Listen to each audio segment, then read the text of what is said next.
Es muy interesante y muy impresionante los antecedentes de nuestro invitado, que es Paulo Leme, quien básicamente, bueno, es un hombre muy ligado a la economía internacional y sobre todo a la economía financiera. Tiene una experiencia muy grande en los mercados y también en organismos internacionales, y además es un especialista en Brasil, así que vamos a tener la oportunidad, se ha comprometido de también darnos una visión de lo que él cree que puede ocurrir en Brasil, donde, como ustedes saben, hay elecciones muy pronto y además ayer hubo una conmoción mundial con el atentado a uno de los candidatos, y por supuesto lo de Brasil es muy importante también para nosotros. Déjenme decirles que Paulo Leme es actualmente profesor de Finanzas Internacionales en la Universidad de Miami, está viviendo allí, pero también es presidente de Vinland, que es uno de los fondos de inversión más importantes de Brasil.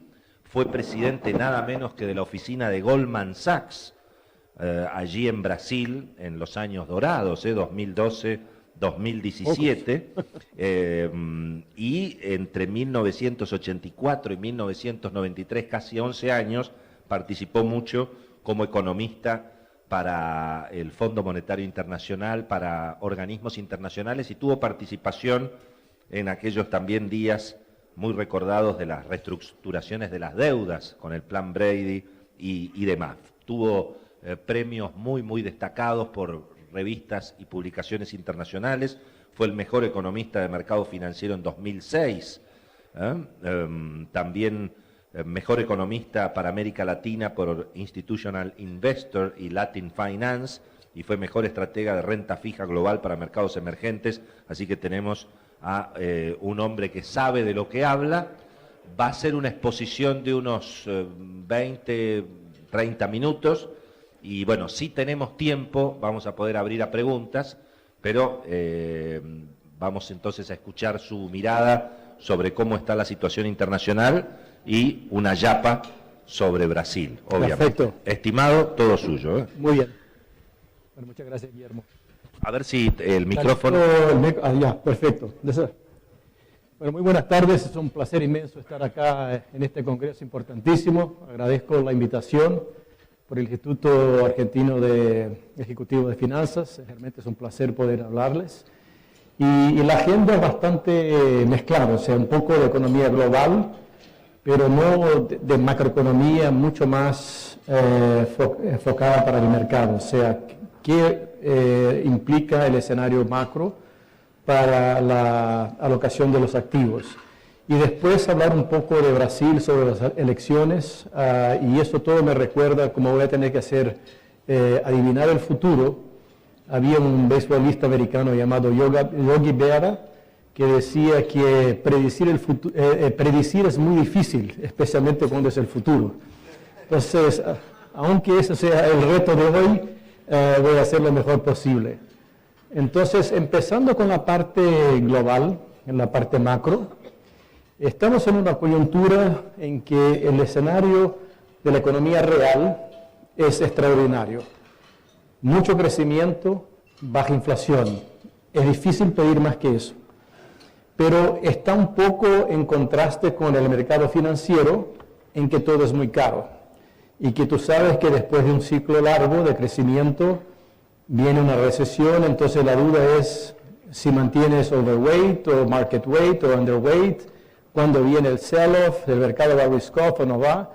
Entonces es mucho más difícil y el mercado es mucho más volátil, aunque las condiciones subyacentes estructurales del mercado, de la economía real, es muy buena. Entonces la otra cosa que es fundamental es las diferencias regionales en términos de crecimiento, y esos van a ser los temas después del portafolio, o sea, cómo construyes, pues son por las preferencias regionales de crecimiento y de las condiciones financieras en distintas regiones. Entonces vas a ver que Estados Unidos crece y sigue creciendo, y hay una desaceleración muy importante en los emergentes. Japón, Europa crecen mucho menos que los Estados Unidos, entonces earnings growth puede sostener PEs mucho más altos en Estados Unidos. Entonces eso te da un poco de orientación en la cartera de equities. Y en las posiciones de FX tienes una disparidad muy grande en la política monetaria. O sea, Estados Unidos ya viene apretando, va a seguir subiendo la tasa de interés. Europa sigue ahí paradita, haciendo solamente un poco de venta de activos. Tightening solamente para el 2020. Y Japón, olvídate, eso para 2045 van a hacer algo. Entonces, esta disparidad es muy importante en términos de allocation. Entonces, tiene no solamente Estados Unidos acelerándose en términos de crecimiento, pero tiene los emergentes disminuyendo actividad y tienes también China, que también viene desacelerándose de 7% para 6,5% y para ligeramente arriba de 6%. Y por eso viene también expandiendo un poco el crédito y también tiene una vocación a tener un tipo de cambio más depreciado, lo que genera la tensión contra el dólar, contra los Estados Unidos, y estos dos bloques de monedas te van a dar un sesgo de devaluación para las monedas emergentes. Entonces, con eso ya tienes la cartera de FX muy clara. La otra cosa, entonces, que yo creo que es muy importante, que como estamos en la mejor situación posible, lo que veo para el futuro, it can only get worse. Entonces, los riesgos de este escenario, que es muy bueno, es para abajo. ¿Y cuáles son los riesgos más importantes? Yo creo que el más importante por ahora es la guerra comercial, que creo que va a seguir molestando algo, pero hay dos peculiaridades que son muy importantes. Fíjense que no es indiscriminada contra todo el planeta. Tiene dirección muy clara que es China, Europa, Japón. O sea, Bolivia no estaba en el trade war, que yo sepa. Entonces, es muy direccionado. Y en segundo lugar, yo creo que tiene por lo menos 2 o 3 vueltas más de aumentos de impuestos a la importación y de más productos, pero yo creo que termina por ahí y ya el precio de las acciones ya descuenta en parte estas nuevas vueltas que vas a tener de proteccionismo en el mundo. El otro tema importante también es el apretón de las condiciones financieras, como el Fed está subiendo, te cambia completamente el parámetro. Entonces, por ejemplo, yo estaba en Brasil hace un par de meses y la gente, no, pero la tasa de interés es 10%. Bueno, ¿qué pasa? En dólares, con la devaluación de 20 y pocos %, perdiste mucha plata en dólares. Entonces, cuando tienen el risk-free rate, la tasa libre de riesgo, a 2% de 3 meses, no brainers, cash, pagándote 2% más la devaluación, ¿dónde te quedas? Me quedo en dólares. ¿No? Entonces eso ya te da una completa, o sea, tienes que ofrecer mucho más prima de riesgo para compensar la suba de tasa de interés en Estados Unidos, mientras que Europa no lo está haciendo, mientras que Japón no lo está haciendo. Y eso es el tema siguiente, que es el problema, que el valor del precio de los activos, que son caros. Entonces, cuando miras un poco, a mí me encanta mirar el Equity Risk Premium, el premio de los papeles de bonos corporativos, no te pagan nada. Yo me acuerdo cuando yo entré en Goldman en el 93, yo me sentaba al lado de la mesa de High Yield, de Junk Bonds, y un papel de eso te pagaba 1.300 basis points o 200 basis points, o te paga una prima de 150 o 200 basis points máximo. O sea, no te pagan para tomar el riesgo que tienes. Entonces es un problema muy difícil de cómo vas a salir de eso. Y la otra cosa que es menor, pero todavía la ejecución del Brexit, que está marcado para el marzo del 2019, las cosas también pueden salir mal por ahí. Y el otro riesgo importante que hay que seguir muy de cerca, que por lo menos puede generar volatilidad en el mercado, son las elecciones del Congreso en Estados Unidos. Y acá tengo cuáles son las previsiones. Como saben ustedes, cambian parte de diputados y cambian 35 asientos en el Senado. Hoy, diputados y Senado están con los republicanos. Entonces, con eso Trump hace lo que quiere. Las previsiones son que es muy probable, una probabilidad del 70%, acá está en los diputados, en la línea de abajo, hay 30% de probabilidad que los republicanos ganen en diputados o que mantengan diputados, o sea, lo que llaman la ola azul de los demócratas, probablemente se va a llevar diputados. Ahora, cuando tú miras el Senado, están cambiando 35 asientos en el Senado, pero hay el reemplazo de 19 demócratas. Y peor todavía, los reemplazan en estados que ganó Trump.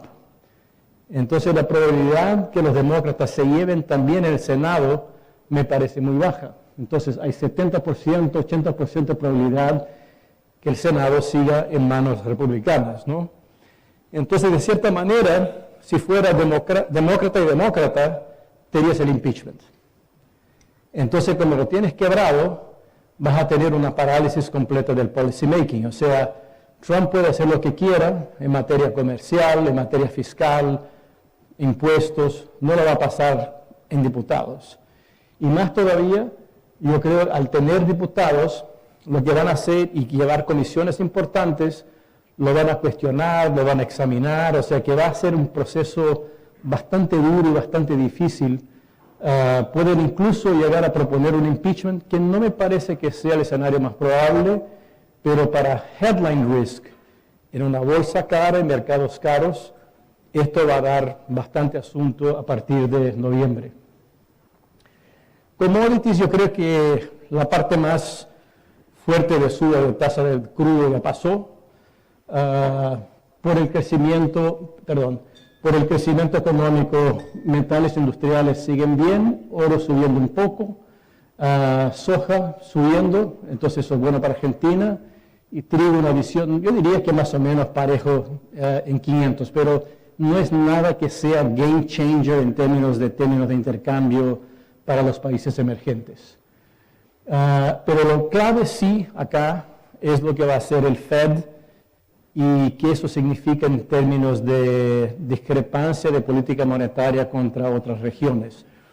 Entonces me parece muy claro que tienes más 2 aumentos de tasa, ahora este año, uno en septiembre, otro en diciembre, de 25 cada, terminas a 2,5 el Fed Funds Rate, y posiblemente más 4 en el año próximo, de 25 cada uno, terminas en 3,5.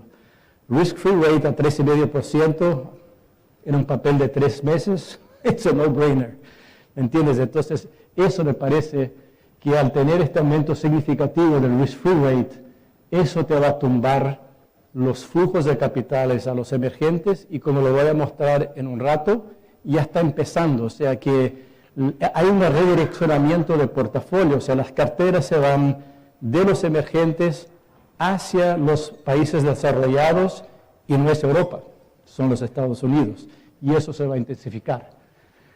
En términos de la yield curve, que es otra cosa clave para anticipar lo que pasa en el mercado de bonos, fíjense, digamos, vas a tener un aumento adicional de 150 basis points en la tasa corta, el Fed Funds Rate. Entonces, ¿qué va a pasar con la curva? ¿Va a ser un desplace paralelo? ¿Va a ser un bear flattener? ¿Va a ser una inversión? ¿Se va a tener, es un indicador de recesión o no? Yo soy del old school, o sea, yo creo que no hay prima de riesgo para inflación, para la mala política fiscal, liquidity risk premium, term premium. Entonces yo diría que en lo mínimo vas a tener un desplazamiento paralelo, sino un steepening del mercado de títulos, ¿no? Y cuando uno mira el tamaño de la cartera de fixed income en los mercados globales, lo multiplicas por un duration de 7, puedes darte cuenta de las pérdidas patrimoniales que tienes si tienes un steepener, ¿no? Entonces eso es un gran debate. Hay mucha gente que cree que esto se va a quedar más o menos en casi 3%, pero se queda flat. Yo creo que el mínimo sigue subiendo paralelo o incluso puede subir un poquito. ¿Cuál es el riesgo de la política monetaria en los Estados Unidos? Yo no me acuerdo, yo he vivido en Estados Unidos por lo menos unos 40 años. Si uno entra en una tienda, ya te van a candidatarte a darte un trabajo. O sea que el mercado laboral está increíblemente apretado. O sea que es una tasa de desempleo récord de los últimos 50 años, los sueldos reales están subiendo y si no me equivoco, cuando leía unas cosas en Chicago hace unos 40 años, me decían que era muy importante estar anticipándose a la inflación, ¿no? Y el análisis del Fed, incluso Powell lo dijo en Jackson Hole, no, pero no hay inflación, pero obvio que no hay. Pero cuando la veas ya es muy tarde, ¿no? Y cuando tú miras en diferentes canastas, que no es el Core CPI, el deflator, te das cuenta por salarios, por los costos, que sí hay una inflación subyacente, la economía está en full capacity, labor markets están tight como nunca han estado, y creo que el humo, digamos, de la presión inflacionaria, además que está cerrando la olla de presión con tarifas a la importación, o sea que está cerrando la economía, yo creo que hay mucho más riesgos de una sorpresa inflacionaria que de una deflación. Entonces, en la estrategia del Fed, que dice Powell, y eso me pareció peligrosísimo, yo me voy despacio, sin prisa, y si me doy cuenta que estoy retrasado, ahí voy a echarle full y empezar a... Bueno, eso es el gran riesgo, porque así que se explican los grandes ciclos económicos. Apretas demasiado tarde, apretas demasiado y ahí te metes el país en una recesión. Es mucho mejor ir despacito. Entonces, no es muy claro que el Fed planea hacer los 4 de 25, espero que sí, pero si no lo hace, yo creo que va a tener que hacer mucho más tarde, y así que se empiezan los famosos bear markets, ¿no? ECB no va a hacer nada. 2020, llámeme después de las vacaciones de agosto en 2020. Y por último, en los mercados emergentes, con toda la presión cambiaria que tienen, sea Turquía, vimos acá en Argentina, México, también hay una dirección hacia un apretón de política monetaria. Entonces, ¿cuál es la conclusión? Que la dirección de la política monetaria es apretar, subir tipos, pero hay una sincronía muy grande entre diferentes bancos centrales. Y eso es un trading opportunity, ¿no? Muy claro. Pasando a FX, bueno, ya dije. Entonces, si tiene una posición cíclica relativa por crecimiento favorable en los Estados Unidos y el Banco Central Americano está subiendo tipos y los otros no, yo me quedo con el dólar. Cuando miras lo que ya ha pasado, exactamente lo que el mercado anticipó, este gráfico mide la depreciación del dólar, la apreciación contra la moneda china, pero también contra una canasta de emergentes y contra una canasta del G10. El dólar venía depreciándose a lo largo de 2017 y después tiene esta onda de fuerte apreciación. Y yo creo que el grueso, la gran parte de esta apreciación ya ocurrió, digamos que 80%, pero queda un poquitín todavía de apreciación, pero no que sea, digamos, el principio. Entonces, I'm a dollar buyer. Intervención es pura retórica. Entonces, cuando quieres utilizar la reserva de 30 mil millones de dólares del Tesoro americano para un mercado de 5 trillones de dólares, olvídate. Entonces, es como un perro que ladra mucho, pero no va a haber intervención.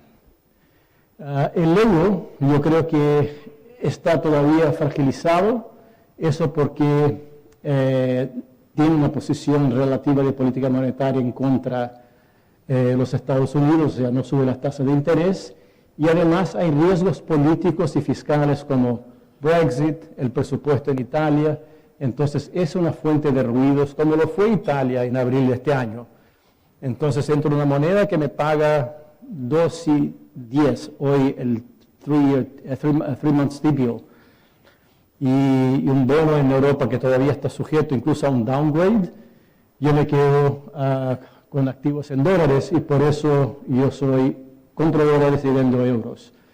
En relación a los emergentes, exactamente por el redireccionamiento de los flujos de capitales hacia los Estados Unidos, expone los países que tienen una necesidad de financiamiento externa muy grande, como Turquía, como Argentina. Yo creo que esta vulnerabilidad va a seguir. y uno nunca sabe que de repente el mercado se va risk off, o sea, vende todo y se va a dólares o se va a treasuries. Entonces yo creo que la presión en tipos en América Latina, en Turquía, en Sudáfrica, en México, yo creo que va a seguir. Y creo que si yo me equivoco y el Fed hace más de lo que estoy anticipando, mayor todavía la presión sobre los emergentes por la salida de capitales o el redireccionamiento de los capitales. El Chinese Yuan ya se depreció bastante, pero creo que todavía sigue depreciándose hasta un nivel ligeramente arriba de 7. Entonces, es otra moneda con tendencia y eso es desfavorable a las economías emergentes o los países de América Latina. Este resumen, que es el movimiento del tráfico, es como si fuera el Waze de los flujos de capitales, te cuenta toda la historia. O sea que hay salidas de capital de los fondos de equities de los países emergentes. El número para el año acumulado a agosto todavía es positivo, porque de 15 mil millones, porque a principios del año entraron recursos en los emergentes. Pero desde marzo salen, en agosto continuó saliendo. Entonces, EM funds están perdiendo plata, que es exactamente la historia de la política monetaria. Lo mismo sale dinero de Europa, no solamente de equities, como también de renta fija. ¿Y se va a dónde? Se va a Estados Unidos. Entonces, los fondos norteamericanos tienen inflows, poco de equities por los valuations, pero mucho de los activos de menor riesgo, money markets, T-bills, high grade, o sea, investment grade corporate bonds. Entonces la gente busca protección y se va a Estados Unidos. Y el gran desafío, el asset class que creo que es tiene más riesgo, es la cartera de high yield, especialmente porque en el ciclo de emisión de papeles en los Estados Unidos, a cada año ya las empresas no necesitaban más emitir. Entonces, el último que issue un bond es de una calidad de crédito mucho peor que el que hizo hace 5 años. Entonces, hay una adverse selection de la cartera de los emisores en high yield. Entonces, el problema va a empezar justamente, o sea, cuando exista el risk-off, cuando tengas el impacto del steepening del yield curve, donde explota primero es en la cartera de high yield en los Estados Unidos.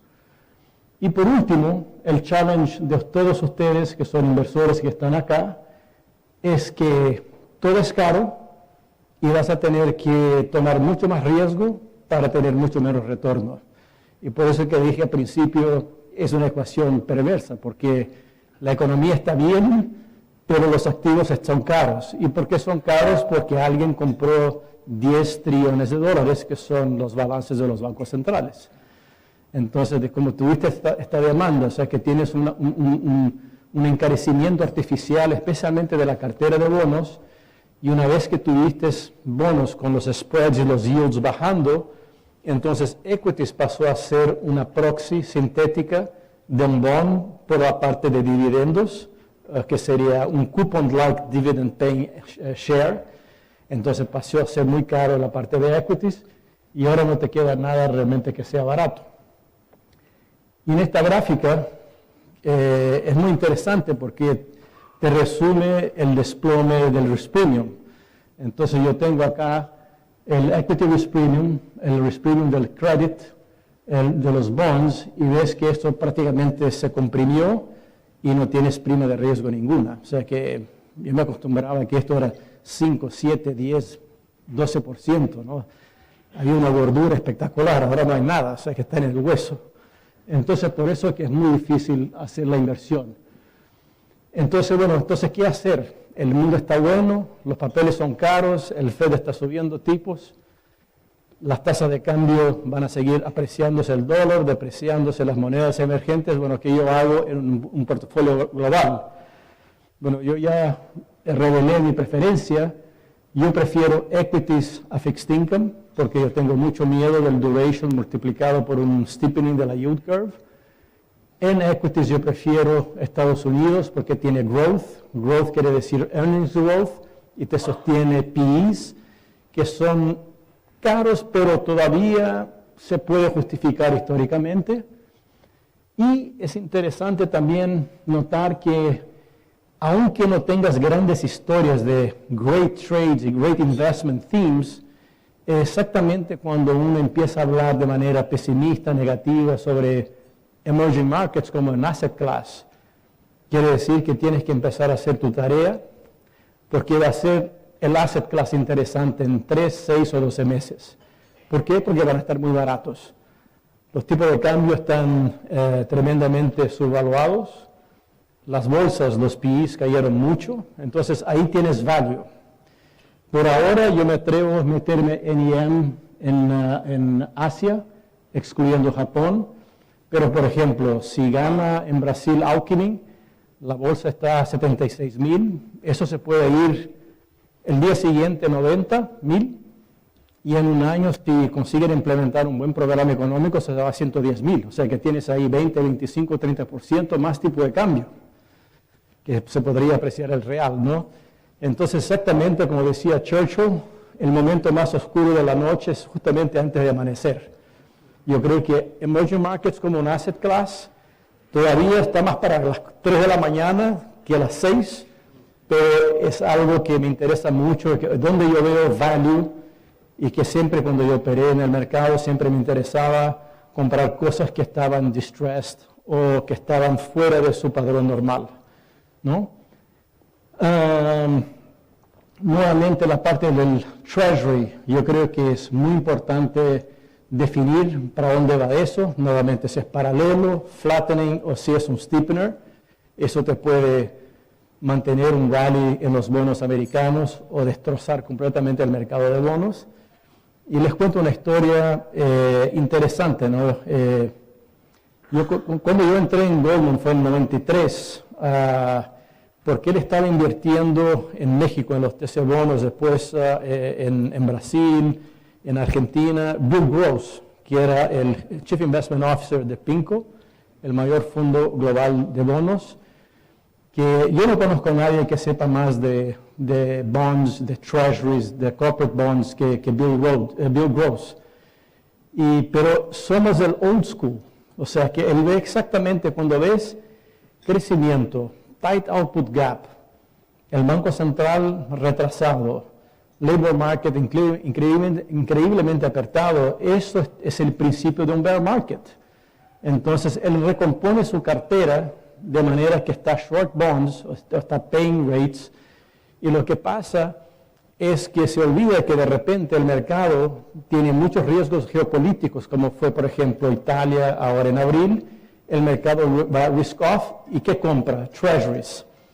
Entonces la historia macro es que el 10-year que está en 2.96, 3% para simplificarlo, uno creería que se va a 3.25, 3.50, 4, 4.50, se va a 2.80.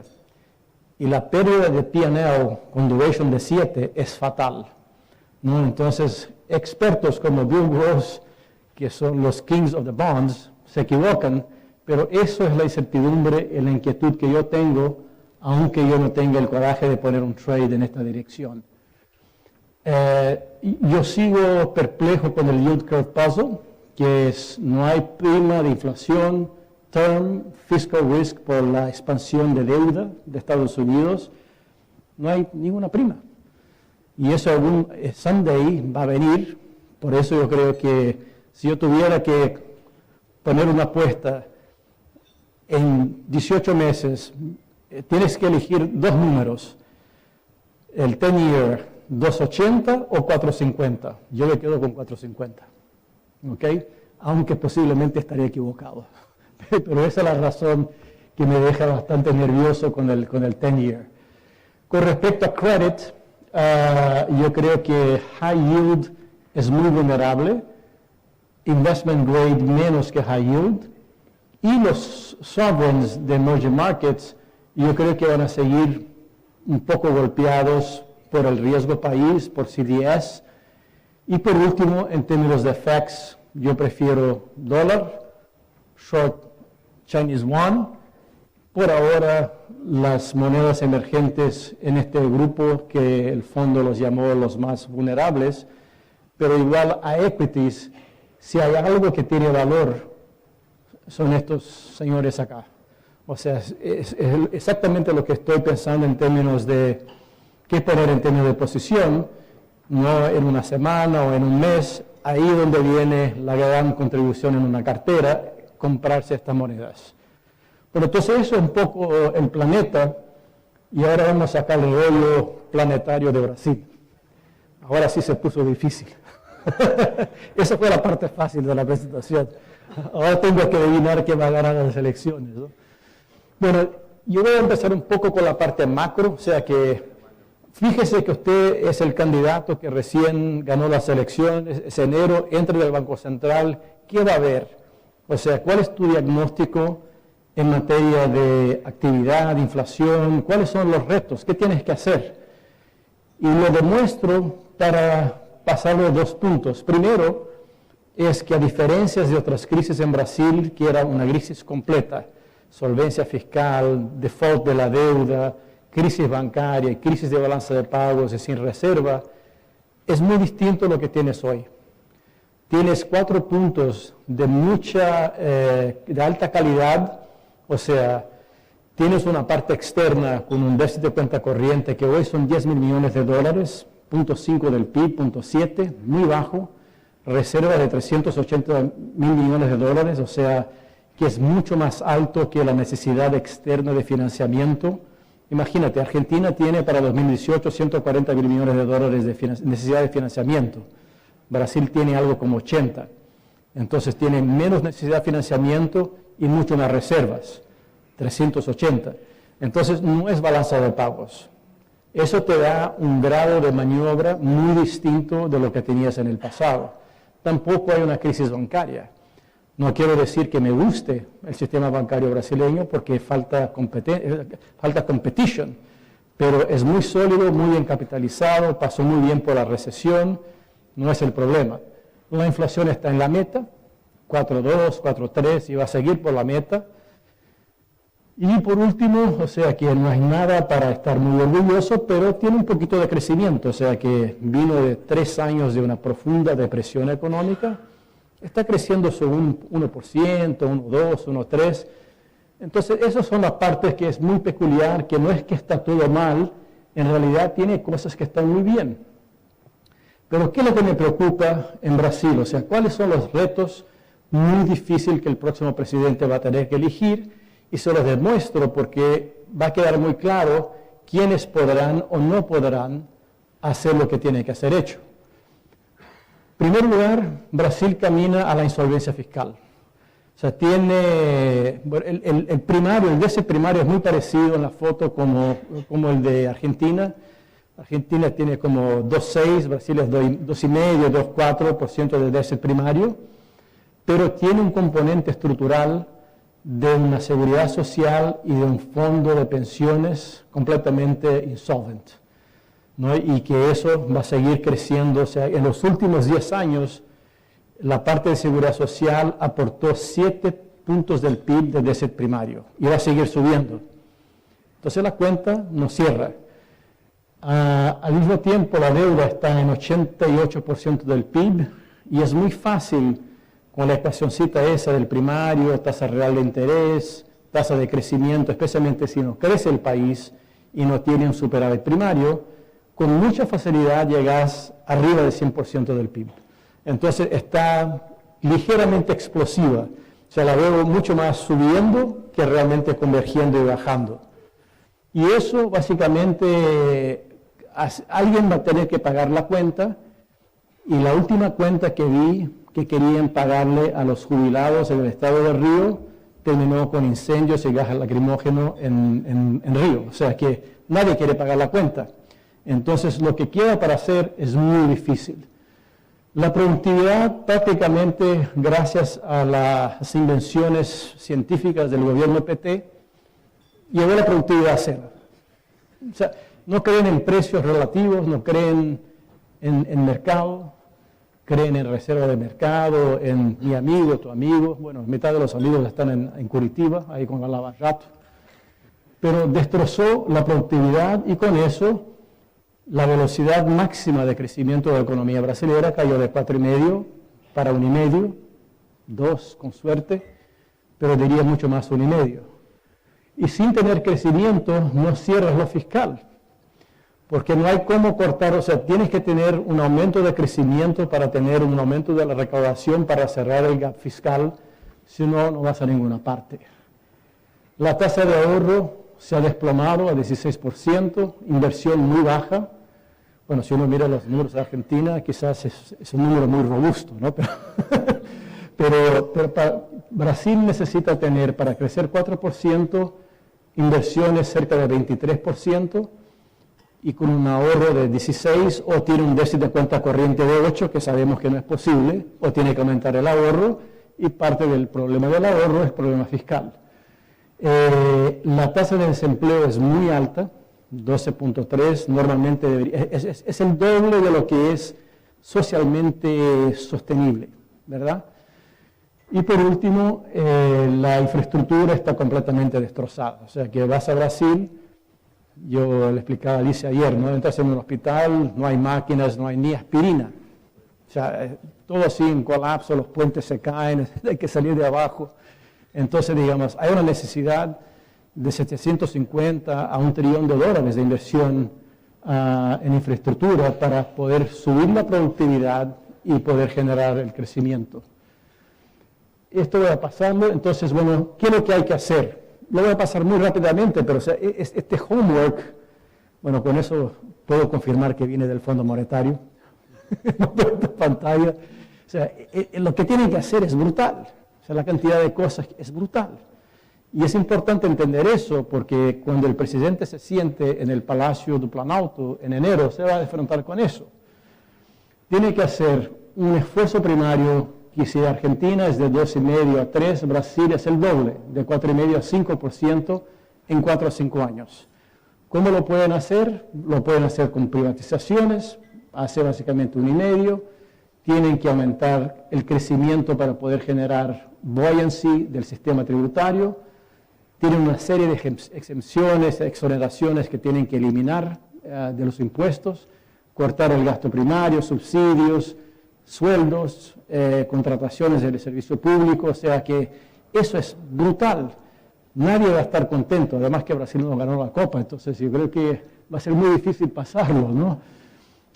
Tienen que eliminar la indexación de sueldos también que está vinculada a la seguridad social y tienen que hacer una reforma estructural muy fuerte, muy dura de la seguridad social, de los fondos de pensiones. En Brasil hay gente que se jubila con 45 años, con 3 pensiones y es increíble. Entonces el club se acabó y el dinero se acabó, pero intenta hacerlo, ¿no? El otro problema es la productividad, el crecimiento, entonces tienen que abrir la economía al comercio, hacer una reforma tributaria para simplificar un sistema que es espantoso. Mira, yo estaba en Goldman, yo tenía el equipo de impuestos, era más grande que la mesa de fixed income. Eso te dice todo, ¿no? Es una locura, o sea, impuestos altos, ineficientes, costosísimos para hacer. Hay que aumentar la competencia, o sea, a través de mejores agencias regulatorias. Hay que tener una reforma bancaria muy importante para poder generar el crecimiento del crédito, reformas laborales y reconstruir la infraestructura, pero con el sector privado y con el investidor extranjero como coinversor. Es very small agenda. Bueno, entonces, ¿quién va a estar ahí en enero del 2019? Bueno, ¿cómo funciona? ¿Cómo es el juego? ¿Cómo funciona? Aquí estamos ahí. ¿Qué es lo que son las elecciones en Brasil? Ahora en octubre vale todo. Presidente, 27 gobernadores, toda la Cámara de Diputados y 2/3 partes del Senado. Entonces, hay un montón de cosas.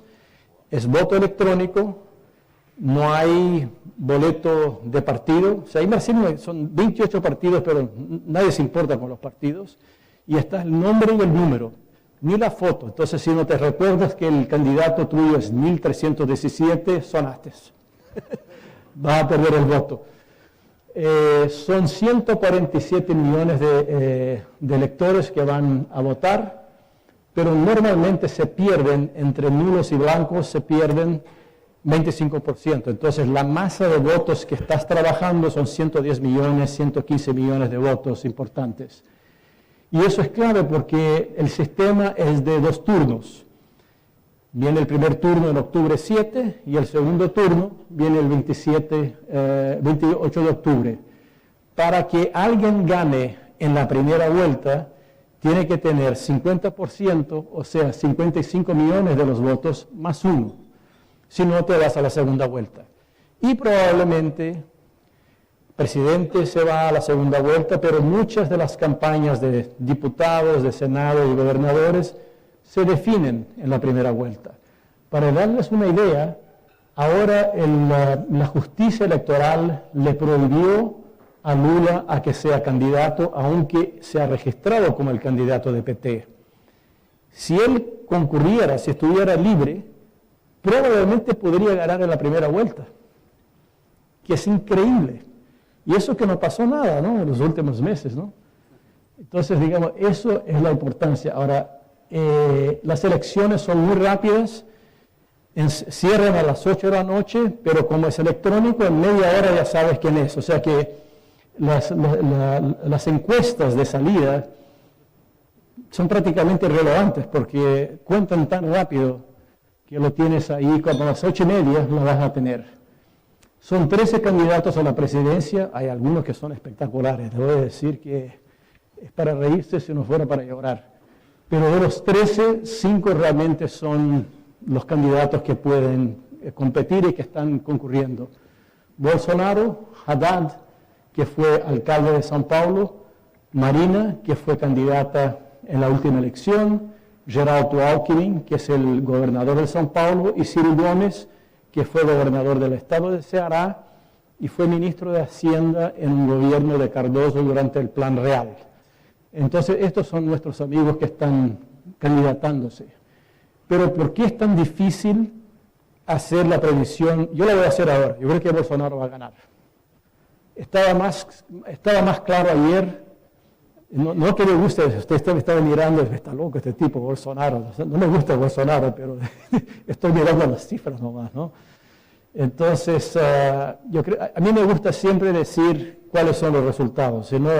Yo he estado en reuniones en São Paulo con analistas políticos. Mira, no sé, este puede, pero no puede. Bueno, pero ¿quién va a ganar? No sé. Bueno, entonces, ¿para qué me invitaron? Yo creo que está entre Bolsonaro y puede ser Haddad. Pero ¿por qué es tan complicado definir quién va a ganar? Bueno, primero porque todos los candidatos son muy malos. Muy malos en el sentido que hablan pero re mal, lo pones en la tele y te duermes. Entonces no hay nadie que realmente está conquistando hearts and minds, con la excepción de Bolsonaro, que tiene una campaña que no es en la televisión, porque él no habla muy bien, no es muy articulado, pero ha generado una revolución casi mesiánica. O sea que ayer cuando sufrió el atentado, lo llevaban como si fuera un Mesías en la calle, flotando en el aire, con 15,000 personas gritándole el nombre. Es casi una religión. Y muy hábilmente se metió con social media, muy hábil. Entonces no es un tipo realmente de podium que te va a explicar el programa económico ese que les mostré, pero es muy carismático, ¿no? Pero los problemas son, primero, Lula. ¿Es el candidato o no es el candidato? Bueno, si no es el candidato, ¿por qué sigue ahí? Bueno, y si no es el candidato, ¿por qué no deja a Haddad, que es el vice, hacer campaña? Entonces, el ghost candidate, que es Haddad, entonces no se sabe si va a pasar 100% de sus votos de Lula, se van a Haddad o no van. O si van a quedar con la izquierda o se va para la derecha. Y eso es la mitad de los votos, ¿no? La otra cosa muy importante es que antes de las elecciones en Brasil eran un maratón. Empezaban en marzo y ya sabía los candidatos y estaban ahí en la tele, se hablaba. Entonces la gente ya reconocía los nombres. Ahora hay gente que llama Haddad, lo llaman de Andrade. O sea, que la gente mal sabe los nombres y la cantidad de gente que no tiene ni idea y no les interesa. es muy grande y faltan 30 días. O sea, la campaña cambió para empezar a principios de septiembre. La otra incertidumbre es social media. En una reunión que tuve con el gobernador Alckmin, por quien tengo mucho respeto, creo que es un tipo muy serio, excelente administrador, tiene el mejor equipo económico de todos, pero es muy old school. Entonces yo le dije, gobernador, pero ¿quién es su jefe de campaña de social media? O sea, no me interesa, o sea, que esas porquerías, es cosa de Twitter, Facebook. Bueno, te aviso, Macron, tu amigo, se ganó una campaña en Francia exactamente con un buen asesor, ¿no? Y justo estaba Joan Manuel Barroso, que fue presidente de la Comisión Europea y que estaba horrorizado cuando escuchó su desinterés. Bueno, él armó un equipo de social media y recién lo echaron al jefe de campaña porque no jala, es pésimo. Entonces, no es muy claro, digamos, en este espacio, cómo puede controlar o no puede controlar. Entonces, digamos, es muy difícil. La otra clave es el tiempo en la televisión. Ahora acortaron mucho, pero es proporcional al partido. Entonces, Alckmin tiene una gran cantidad de los minutos en la televisión que son obligatorios. Entonces, estás escuchando el noticiario de las 8 de la noche, entonces aparece Lula ahí de repente en tu living room, ¿no? Por 15 segundos. Entonces, Alckmin tiene programas de 2 minutos. Y hay un candidato que es buenísimo, by the way, se llama Amoedo, que es un tipo pro mercado, súper market friendly. Él tiene 4 segundos. Entonces, ¿qué es? Hello. Espectacular, ¿no? Entonces, ¿cómo eso va a impactar? Tampoco es muy claro. Pero esto de la transferencia de los votos, para mí es una de las claves. Si se va a Haddad o si se va a Marino o Lula, o Ciro, que son de la izquierda. Y ahora el atentado de ayer con Bolsonaro. Es muy interesante pensar, digamos, en las elecciones de 2014, un candidato era Eduardo Campos, que era gobernador del estado de Pernambuco, y por infortunio tuvo un accidente aéreo y se murió antes de la primera vuelta. Y su candidata a vicepresidente era Marina Silvia, justamente, ¿no? La conmoción que causó el accidente, era un tipo joven, muy buena onda, era querido, y no creo que hubiera llegado a presidente, pero probablemente hubiera sido uno de los mejores candidatos hoy porque eres carismático, ¿no?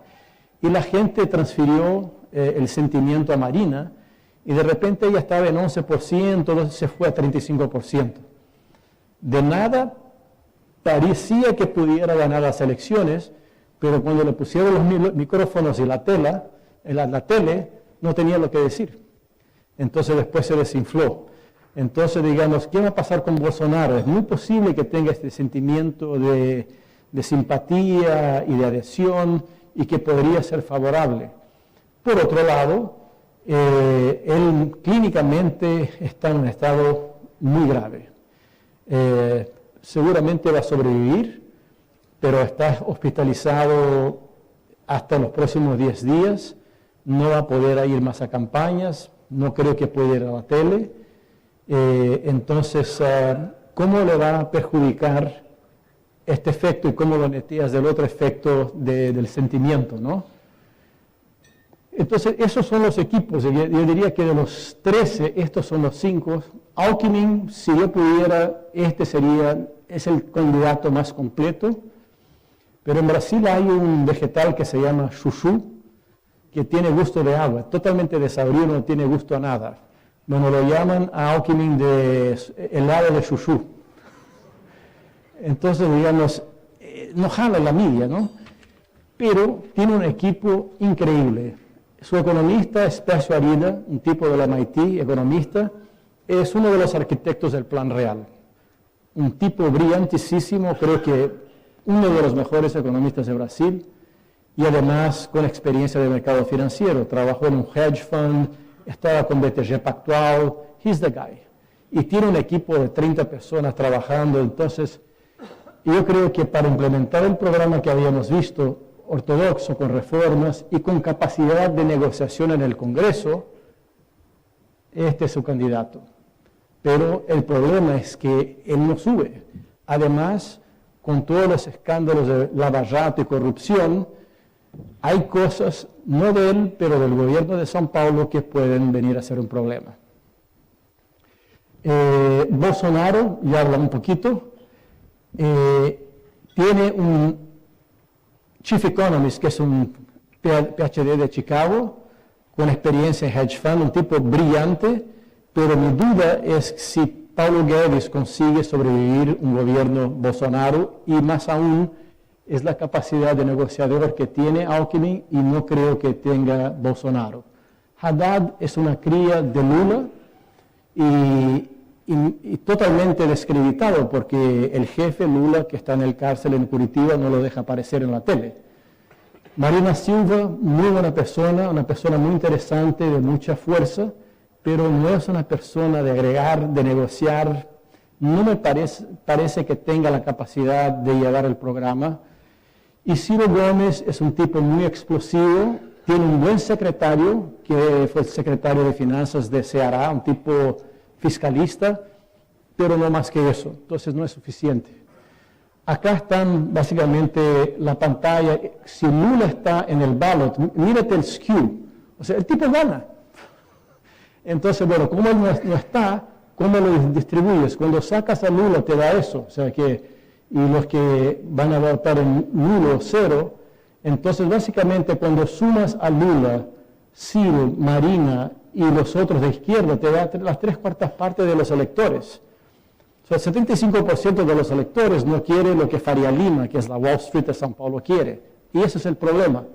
Entonces eso me recuerda a Yogi Berra de nuevo, que él pidió una pizza de Domino's Pizza, y cuando llegó la pizza le preguntó al muchacho, bueno, ¿cómo quiere que la corte? Mira, yo estoy con mucha hambre, córtamelo en varias tajadas, por favor. Bueno, lo mismo, o sea que acá la pizza es la misma, está dividiendo entre la izquierda, entonces, ¿dónde se van estos votos? Es por eso que es muy difícil de predecírselo. Esto es la encuesta de ayer. Primera vuelta, Bolsonaro. Bolsonaro, Marina, Ciro y Alckmin mejoró un poquitito, pero me parece mucho más skewed en dirección a Bolsonaro. No que necesariamente él vaya a ganar, pero porque se divide, los 75% están divididos entre varias personas, y además Haddad, que es en la cajita azul esta, no sé si todavía recibe 10, 15 o 20 puntos más de Lula o no, por eso que es muy difícil. Acá es la segunda vuelta, que como es un tipo polémico de derecha y que tiene la mayor la mayor rejection rate, entonces cuando le pones a Bolsonaro contra otros candidatos, pierde contra todos excepto Haddad. Entonces es muy curioso, entonces lo hace muy difícil de hacer la previsión. Yo creo que estos son los escenarios posibles: Alckmin contra Bolsonaro, contra Haddad, con Bolsonaro contra Haddad. Yo creo que de esto todo, lo más posible es que salga Haddad o Bolsonaro, pero ahora con todos estos cambios, de repente puede salir algo diferente. Y lo más interesante, ¿qué pasa con los precios? Estos son los precios del mercado del lunes, y hacer la marcación a mercado de este es complicado, ¿no? Porque le mandé a Alejo aquí la cosa en el viernes, hoy ya es completamente diferente. Entonces, ¿qué es lo que dice? Probabilidades que gana Bolsonaro 35, después Haddad 25, Alckmin 20, Marina 15, Ciro, que es un tipo hiperradical, antipático, es un plomo. Entonces yo creo que se va a poner en problema, yo no creo que gane. Entonces yo creo que Alckmin, el mercado rallies, CDS, que está en 300, se cae a 180, el Bovespa se va de 76.000 a 90, el real se aprecia con flujo de capitales y los tipos lo pueden cortar. El peor escenario es la izquierda con Haddad. Esto se va a 800 basis points, probabilidad de default, and they will default. Bolsa se desploma, real a 5, y Selic tienen que subir tipos porque hay expectativa de inflación. Y los otros dos son más o menos, ¿no? Yo creo que Bolsonaro es más o menos el tipo de cosa que se compra con el rumor y se vende con la noticia. ¿Por qué? Por Paulo Guedes. Porque quien da la calidad del programa, el mercado puede aceptarlo, pero como no creo que consiga gobernar, lo vendes el lunes siguiente, 29 de octubre.